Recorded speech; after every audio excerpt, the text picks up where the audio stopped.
बोलिए आयो लाल चौ जय झूलेलाल। दाड़ो सुठो। विश्व सिंधु फाउंडेशन के अध्यक्ष श्री गुरमुख जागवानी जी, लोकसभा सांसद और हमारे बहुत ही डायनेमिक सांसद श्री शंकर लालवानी जी और डॉक्टर राजू मनवानी जी, श्री बांसदेव देवनानी जी, स्पीकर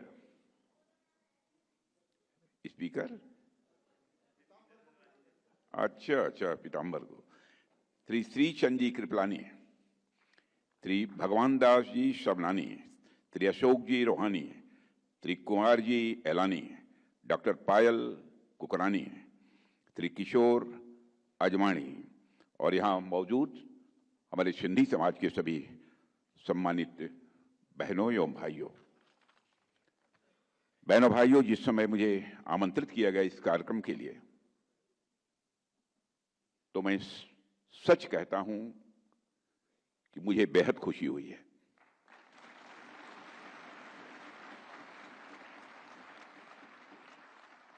सिंधी समाज का आज से नहीं वर्षों से मेरा बहुत ही नजदीकी रिश्ता रहा है, अपनापन का रिश्ता रहा है, क्योंकि हमारा जो संसदीय निर्वाचन क्षेत्र है, उस संसदीय निर्वाचन क्षेत्र लखनऊ में भी बड़ी संख्या में हमारे सिंधी समाज के लोग रहते हैं। मैंने लखनऊ में देखा है कि जब भी कोई राष्ट्रीय स्तर का कोई कार्यक्रम हो, आयोजन हो अथवा कोई अभियान हो, बढ़ चढ़कर उसमें अपनी भागीदारी यदि कोई सुनिश्चित करता है तो हमारे सिंधी समाज के लोग करते हैं।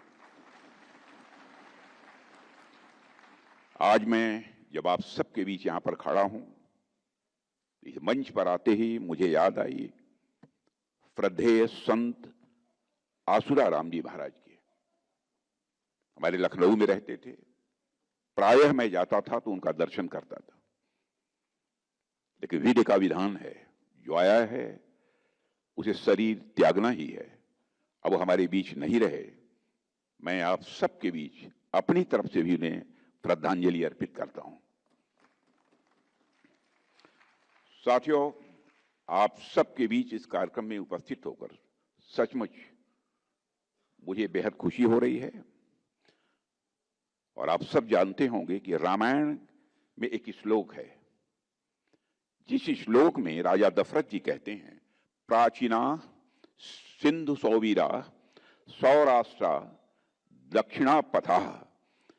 इस श्लोक से साफ हो जाता है कि सिंधु प्रदेश राजा दशरथ के राज्य का हिस्सा था। और इस श्लोक से यह भी साफ हो जाता है कि सिंधु प्रदेश राजा दशरथ जी के राज्य का हिस्सा था और सिंध वह क्षेत्र भी है जहां वेद ज्ञान सबसे पहले आया।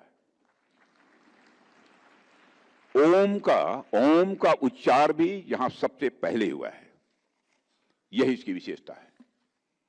भारत देश की सनातन संस्कृति में मैं जानता हूं कि हमारी सभ्यता की शुरुआत सप्त सिंधु के रूप में जानी जाती है।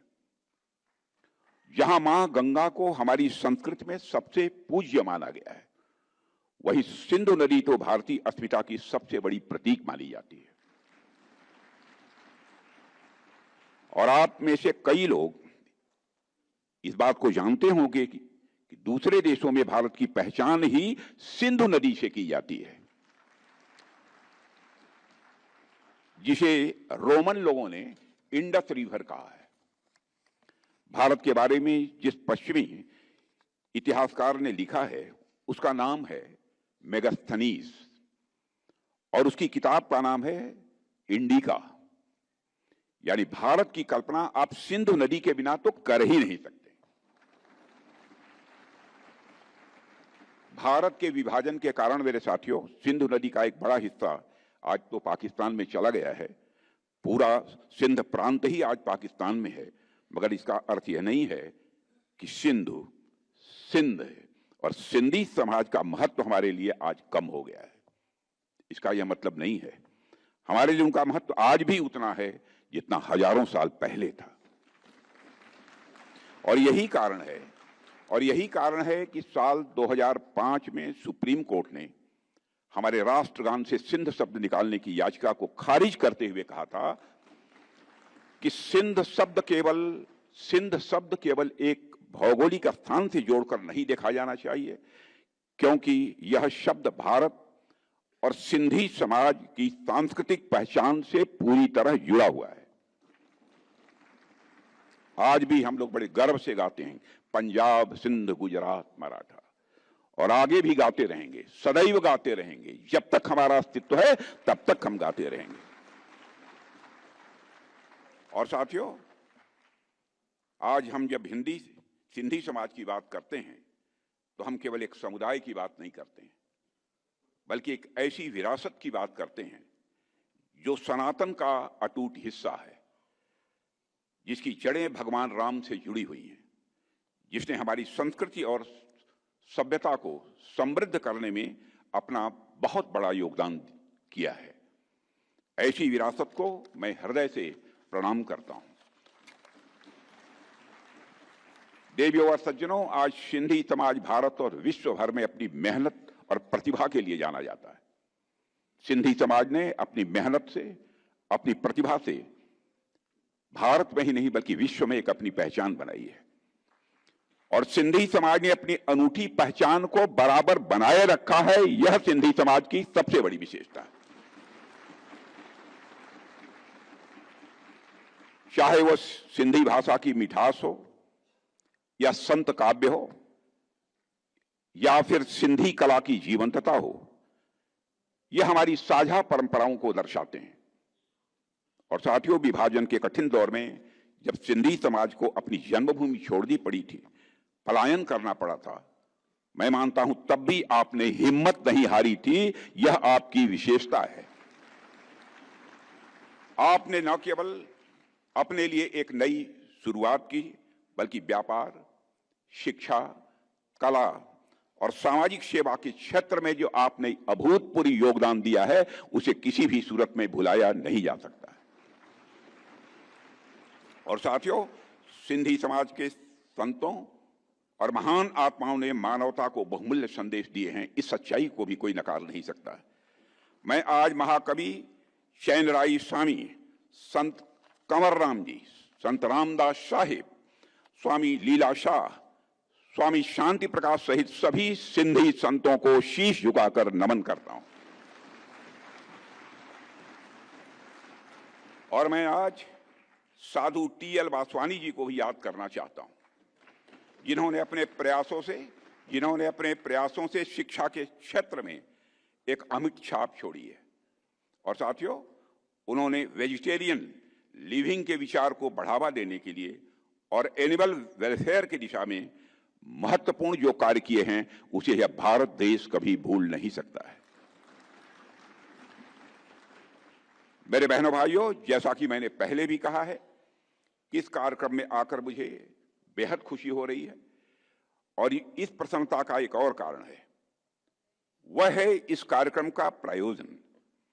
आज हम नागरिकता संशोधन विधेयक के संबंध में यहां एकत्रित हुए हैं। जैसा मुझे बताया गया है, वर्ष 2019 में मैंने ही लोकसभा में इस नागरिकता संशोधन विधेयक को पेश किया था। यह विचार गृह मंत्री रहते हुए मेरे मन में कैसे आया था? ये बैठे हैं हमारे लखनऊ के लोग, सब सारे लोग यहां, इन लोगों ने इसकी जानकारी मुझे दी थी और बताया था ऐसा कुछ होना चाहिए। और मुझे इस बात की भी जानकारी मिली कि कुछ सिंधी समाज के और विभिन्न वर्गों के लोग जो कि नॉन मुस्लिम हैं, वह दिल्ली में भाग कर आए हुए हैं और झोपड़ियों में बड़ी दयनीय स्थिति में वो रह रहे थे। मैं स्वयं उनको देखने गया था, और वहां से लौटने के बाद मैंने फैसला किया कि इनको समुचित नागरिकता देने के लिए जो भी कानून आवश्यक होगा हम बनाएंगे। प्रधानमंत्री मोदी जी से मैंने बात की, मैंने कहा मैं इस दिशा में अब आगे बढ़ रहा हूं। बिल तैयार हुआ, लोकसभा मैंने पेश किया, लोकसभा में पारित भी हुआ, लेकिन वह 2019 का अंतिम दौर था, कुछ ही महीने शेष बचे थे, राज्यसभा में बहुमत नहीं था। मैंने कई विपक्ष के लोगों से भी बात की, लेकिन लोगों ने समर्थन देने से इनकार कर दिया। तो मैंने कहा चलिए इस साल नहीं होगा तो अगले साल तो पास होकर ही रहेगा। और फिर जब गृह मंत्री अमित जी बने तब मैंने उनसे कहा और उन्होंने फिर उस काम को आगे बढ़ाया। देवियों, सज्जनों, यह बात ध्यान देने वाली है कि हमारी सरकार ने कई पड़ोसी देशों से धार्मिक उत्पीड़न से बचने के लिए वर्ष 2024 तक भारत आए अल्पसंख्यक समुदायों के सदस्यों को बिना पासपोर्ट के भारत में रहने की अनुमति दी है। आज मैं कह सकता हूं कि हमारे पड़ोसी देशों के इन भाइयों और बहनों का सम्मान से ही जीने का अधिकार भारत में मिल रहा है और इस अधिकार को दुनिया की कोई ताकत छीन नहीं सकती है। और मैं यह भी कहना चाहूंगा कि पड़ोस के कई देशों में अल्पसंख्यक समुदाय वर्षों से यातना झेलता रहा है। उनके घर जलाए गए, उनके बच्चों को मारा गया, बेटियों के साथ जुल्म अत्याचार किए गए, लोगों का जबरन धर्म परिवर्तन कराया गया। उनमें से कई लोग जब किसी तरह अपनी जान बचाकर भारत आए तो तुष्टीकरण करने वाली पूर्व की कई सरकारों ने भी उन्हें जो राहत देनी चाहिए, राहत देने की बात तो दी दूर, उनके साथ जिस तरीके का व्यवहार किया गया उसकी जितनी भी निंदा की जाए वह कम है। एक खास समुदाय के वोट बैंक को केवल खुश करने के लिए उन्हें अपना अपमानित किया गया, जलालत उन्हें झेलनी पड़ी। पड़ोस के देशों से आने वाले एक विशेष वर्ग को शरण दी गई, लेकिन इस हिंदू समाज के लोग जो वाकई में इसके हकदार थे उन्हें जो अधिकार मिलने चाहिए थे वो अधिकार नहीं दिए गए। उनके कष्ट को जो समझा जाना चाहिए था, जिस संवेदना के साथ समझा जाना चाहिए था, वो नहीं समझा गया। लेकिन इस पीड़ा को किसी ने समझा तो हमारे प्रधानमंत्री नरेंद्र मोदी जी ने समझा। हमने उस पीड़ा को समझा, उस दर्द को महसूस किया और हमारी सरकार ने कानून बनाकर, मेरे साथियों, यह सुनिश्चित किया कि हम उनके घाव पर मलहम लगाएंगे और हमने उस घाव को भरने का काम किया है जो घाव हमारे बहनों भाइयों को कष्ट दे रहा था, पीड़ा पहुंचा रहा था। इसलिए हम नागरिकता संशोधन विधेयक लेकर आए। अगर मैं सिंधी समाज की बात करूं यहां पर, तो सिंधी लोग सिंधु घाटी सभ्यता के वंशज हैं, जिसे इतिहासकार आज विश्व की सबसे प्राचीन सभ्यताओं में से एक मानते हैं। ऐसे लोग लंबे समय तक सेकंड क्लास सिटीजन, द्वयम दर्जे के नागरिक की तरह जीवन जिए, यह अन्य किसी को मंजूर हो सकता है, लेकिन हम लोगों को किसी भी सूरत में यह मंजूर नहीं था। भगवान झूलेलाल जी ने इस सौभाग्य को हमें दिया, मेरे बहनों भाइयों, कि हम अपने बहनों और भाइयों के लिए यह शुभ कार्य कर पाए। और एक बात मैं बहुत स्पष्ट कर देना चाहता हूं, जो इनविटेशन लेटर मुझे मिला था उसमें कहा गया था कि सिंधी समाज के लोग मेरा आभार व्यक्त करना चाहते हैं, यह लिखा हुआ था, धन्यवाद देना चाहते हैं। लेकिन मेरा मत यह है कि यह कानून कोई आपके ऊपर एहसान नहीं था, आपके ऊपर यह कोई उपकार नहीं था, यह हम सबकी नैतिक जिम्मेदारी थी, हमारे सरकार की नैतिक जिम्मेदारी थी। यह मानवीय कार्य था, यह एक मानवीय कार्य था, यह एक संवेदना का कार्य था, जिस कार्य को हम लोगों ने किया है। ऐसा समाज जो देश के लिए और अपनी मातृभूमि के लिए हमेशा खड़ा रहा है, जिसके नीयत के ऊपर सवालिया निशान कभी नहीं लगा है, जिसने स्वाधीनता संग्राम में अपना अनमोल योगदान दिया है, जिस समाज के पुरुषों और महिलाओं ने भारत की स्वतंत्रता के लिए संघर्ष किया है, जिस समाज के बहुत से व्यापारियों ने नेताजी सुभाष चंद्र बोस और इंडियन नेशनल आर्मी को अपना समर्थन दिया था, उस समाज के लोगों के प्रति हमारा दायित्व है कि चाहे जैसे भी हो, जो भी करना हो, वह सम्मान के साथ अपनी जिंदगी जिए। यह हम सबकी जिम्मेदारी बनती थी और उसी जिम्मेदारी का हम लोगों ने निर्वाह किया है। मेरे बहनों भाइयों, मैं जानता हूं सिंधी समाज के लोगों ने बहुत सारे कष्ट सहे हैं और सिंधी समाज के लोगों ने हमेशा अपनी मातृभूमि के लिए बलिदान दिया है। मैं आज हेमू कालानी जी को भी यहां याद करना चाहता हूं, जिन्हें भारत छोड़ो आंदोलन के दौरान गिरफ्तार किया गया था, उन्हें मौत की सजा सुनाई गई थी। सिंध के लोगों ने दया याचिका दायर की और ब्रिटिशर्स ने इसे मंजूर किया, लेकिन उन्होंने शर्त रखी कि हेमू कालानी जी को अपने साथ के क्रांतिकारियों के नाम उजागर करने पड़ेंगे। लेकिन हेमू कालानी जी ने इसे साफ इनकार कर दिया था। यह थी एक नेशनल स्पिरिट, यह थी एक राष्ट्र भक्त की प्रखर भावना। और हेमू कालानी जी को 21 जनवरी 1943 को फांसी दे दी गई थी। आप कल्पना कीजिए कि उस समय वह केवल 19 वर्ष के थे। 19 वर्ष के युवा के अंदर किस प्रकार से प्रखर राष्ट्रीय स्वाभिमान की भावना थी, क्या देशभक्ति का जज्बा था उस जवान का, क्या मातृभूमि के लिए उस नौजवान का प्रेम था। यह दुर्भाग्य की बात है कि उस क्रांतिकारी के बारे में लोगों को जिस हद तक की जानकारी होनी चाहिए वह जानकारी नहीं है। और बहुत कम लोग हैं जिन्होंने उनके बारे में पढ़ा है, बहुत कम लोग हैं जिन्होंने उनका नाम सुना है। मैं हेमू जी को सादर नमन करता हूं, जिन्होंने भारत के स्वतंत्रता संग्राम में अपना योगदान दिया है।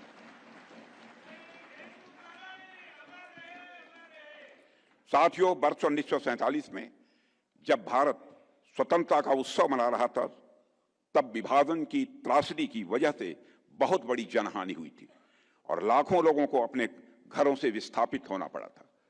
इस कारण सिंधी समाज को भी बहुत कुछ खोना पड़ा है। साथ ही उन्हें एक छल का भी शिकार होना पड़ा। वह छल किया उस समय की सरकार ने। पार्टीशन के समय कांग्रेस ने सिंध के लोगों को भारत आने के लिए मना किया।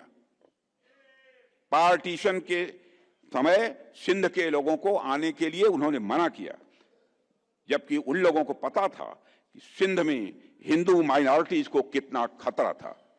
भारत के विभाजन की घोषणा के तुरंत बाद अखिल भारतीय कांग्रेस समिति ने 14 जून को दिल्ली में एक बैठक बुलाई और उस बैठक में सिंध, पंजाब और बंगाल के हिंदुओं और सिखों ने विभाजन के विचार का विरोध किया था। उन्होंने इस बैठक में विभाजन के खिलाफ मतदान भी किया था और यह भी मांग की थी कि उसकी सुरक्षा के लिए प्राविधान किए जाएं। हालांकि कांग्रेस के उच्च नेतृत्व ने उनकी मांगों को अनदेखा कर दिया था। उस समय ऐसे समय में राष्ट्रीय स्वयंसेवक संघ ने सिंधी समाज की बेहद मदद की थी। मैं समझता हूं कि सिंधी समाज उसे नहीं भुला सकता है।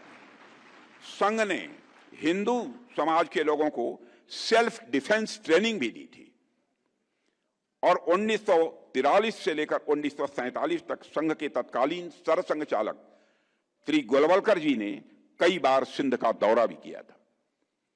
वे सिंध के सभी प्रमुख शहरों में गए थे और वहां के प्रमुख हिंदू और सिंधी नेताओं, व्यापारियों, वकीलों और शिक्षाविदों से मिले।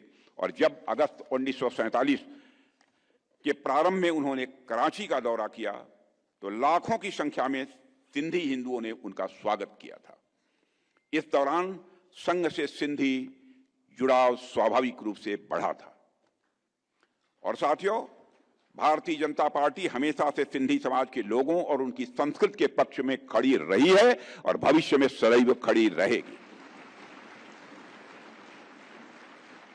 और बहुत कम लोगों को यह बात याद है कि सिंधी भाषा को 8वीं अनुसूची में शामिल करने के लिए श्रद्धेय अटल बिहारी वाजपेयी ने बहुत ही प्रयास किए थे। और वर्ष 1957 में जब अटल बिहारी वाजपेयी पहली बार लोकसभा के सदस्य चुने गए थे तो उन्होंने एक गैर सरकारी विधेयक भी संसद में पेश किया था, जिसमें उन्होंने सिंधी भाषा को संविधान की 8वीं अनुसूची में शामिल करने की मांग की थी। लेकिन श्रद्धेय अटल बिहारी वाजपेयी जी के द्वारा पेश किया गया यह बिल संसद में विरोध के कारण पारित नहीं हो पाया था। वर्ष 1967 में जब लोकसभा में सिंधी भाषा को 8वीं अनुसूची में शामिल करने के लिए बिल आया तो श्रद्धेय अटल जी ने इसका समर्थन करते हुए कहा था, मैं उनका कोट आपके सबके सामने रखना चाहता हूं, जो अटल बिहारी वाजपेयी जी ने कहा था, सिंधी में भारत की आत्मा बोलती है, सिंधी में भारत की आत्मा बोलती है। सिंधी का रक्षण और विकास हमारे देश के सांस्कृतिक विकास का ही एक अंग है।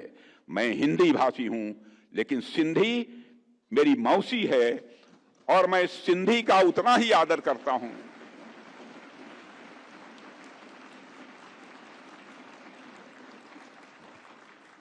और मैं सिंधी का उतना ही आदर करता हूं जितना कि मैं हिंदी का आदर करता हूं।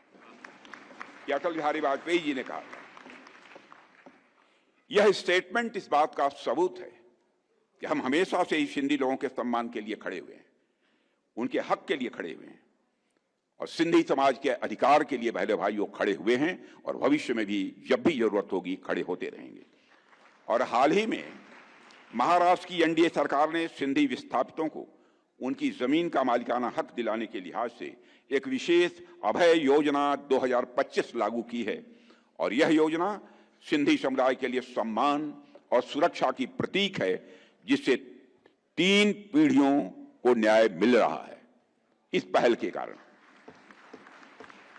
और मैं यहां पर आदरणीय लाल कृष्ण आडवाणी जी का भी जिक्र करना चाहता हूं। हमारे नेता थे, आज हैं। आडवाणी जी ने अपनी एक पुस्तक में लिखा है कि सिंधी हिंदू और विशेषकर उनकी पीढ़ी के लोग अभी भी भारत से सिंध को अलग करने की बात को स्वीकार नहीं कर पाए हैं। न केवल सिंध में बल्कि पूरे भारत में हिंदू सिंधु नदी को पवित्र मानते थे। सिंध के कई मुसलमान भी मानते थे कि सिंधु का जल मक्का के आबे जमजम से कम पवित्र नहीं है। यह मैं उनका कोट बतला रहा हूं, यह आडवाणी जी का कोट। आज सिंध की भूमि, मेरे बहनों भाइयों, यह भारत का हिस्सा भले ही न हो, लेकिन सभ्यतागत रूप से सिंध हमेशा भारत का हिस्सा रहेगा। और जहां तक जमीन की बात है तो बॉर्डर्स तो बदल सकते हैं, क्या पता कल को सिंध भारत में फिर से वापस आ जाए।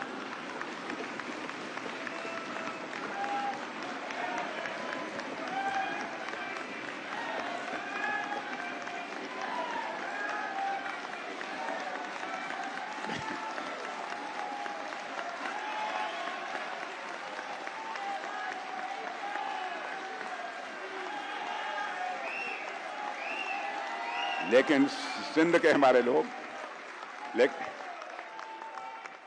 लेकिन सिंध के हमारे लोग जिन्होंने सिंधु नदी को पवित्र माना है, हमेशा हमारे वो अपने रहेंगे, वो चाहे कहीं भी हों, हमेशा अपने रहेंगे। मेरे बहनों भाइयों, अगर हम इतिहास को देखें तो पाते हैं कि सिंधी लोगों ने भारत की अर्थव्यवस्था में बहुत बड़ा योगदान किया है। अभी लालवानी जी कह रहे थे ना, कौन नहीं जानता इस सच्चाई को। सिंधी भारत की ओरिजिनल ट्रांसनेशनल बिजनेस कम्युनिटी है, ओरिजिनल ट्रांसलेशनल बिजनेस कम्युनिटी है, जिन्होंने अपने स्किल से कॉलोनियल रूल के बावजूद बिजनेसेस को, अपने व्यापार को सफलतापूर्वक संचालित किया है। अंग्रेजों की हुकूमत होने के बावजूद मॉडर्न बैंकिंग मेथड्स जैसे बिल डिस्काउंटिंग और साथ ही साथ प्रामिजरी नोट्स की उत्पत्ति सिंधु व्यापारियों द्वारा शुरू की गई हुंडी और पर्ची प्रणालियों से जो शुरू हुई है। पार्टीशन के बाद सिंधी समाज ने भारत में जीरो से शुरुआत की है। मेरे बहन भाइयों, सभी जानते हैं, जीरो से आप लोगों ने शुरुआत की है, लेकिन उन्होंने सफलता के नए आयाम गढ़े हैं। और आज भारत सहित दुनिया के देशों में सिंधी समाज के लोग समाज निर्माण के कार्यों में अपना बहुत बड़ा योगदान कर रहे हैं। ऐसा शायद ही कोई क्षेत्र हो जहां अपनी सरनेम का कोई व्यक्ति नेतृत्व करता न मिल जाए। आनी सरनेम का कोई व्यक्ति नेतृत्व करता न मिल जाए, शायद ही देश में ऐसा कोई क्षेत्र हो।